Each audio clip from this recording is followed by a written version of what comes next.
आता सध्या काय झालंय की इथं औद्योगिकरणाला मर्यादाच आहेत, इथं करण्याला काही हे नाही. मग आता काय होतंय की मुलं आमच्या ते शिकतायत, काही ITI झालेत, काही डिप्लोमा इंजिनिअरिंग झालेत आणि ती कामासाठी बाहेर जात आहेत. बरोबर. अजून काही मुलं आहेत की जे शिक्षण पूर्ण करू शकत नाहीत, ते इतर राहत आहेत. बरोबर. मग त्यांना पहिल्यांदा एक प्रवाहात आणणं, त्यांना योग्य शिक्षण देणं आणि त्याच्यावरती काम करणं. आणि मग इथं आता कुठला व्यवसाय आहे किंवा कुठला उद्योग आहे की जो इथं दीर्घकालीन तग धरू शकेल किंवा चालू शकेल, जो शेतीवर आधारित झाला तर अधिक उत्तम. किंवा अजून काही पर्यायी त्याच्यावर काय, अजून शासनाच्या सुद्धा केंद्राच्या वगैरे बऱ्याचशा वेगवेगळ्या योजना आहेत की ग्रामीण भागामध्ये उद्योग निर्माण व्हावेत अशा पद्धतीच्या.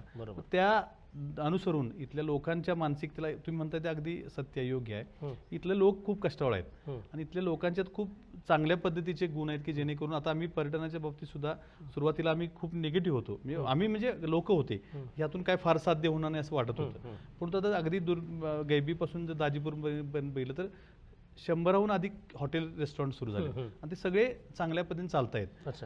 त्या लोकांच्यात अजून काही बाबा त्यांचं काही त्यांना चांगल्या पद्धतीचं ट्रेनिंग देता येईल काय, व्यवसाय वृद्धीसाठी लोकांची कसं वागायला पाहिजे ह्याची, किंवा इथल्या निसर्गाची माहिती देण्यासाठी काय करता येईल काय, हा देखील त्यामध्ये प्रयत्न आहे. आणि मग त्याच्या अनुसरून ह्या पुढच्या टप्प्यामध्ये औद्योगिकरणाला काय छोटे मोठे गोष्टी करता येत असतील तो करण्याचा आमचा प्रयत्न राहणार आहे भविष्यामध्ये. अशाच नवनवीन अपडेट्ससाठी डिजिटल कोल्हापूर चॅनेलला सबस्क्राईब करायला विसरू नका.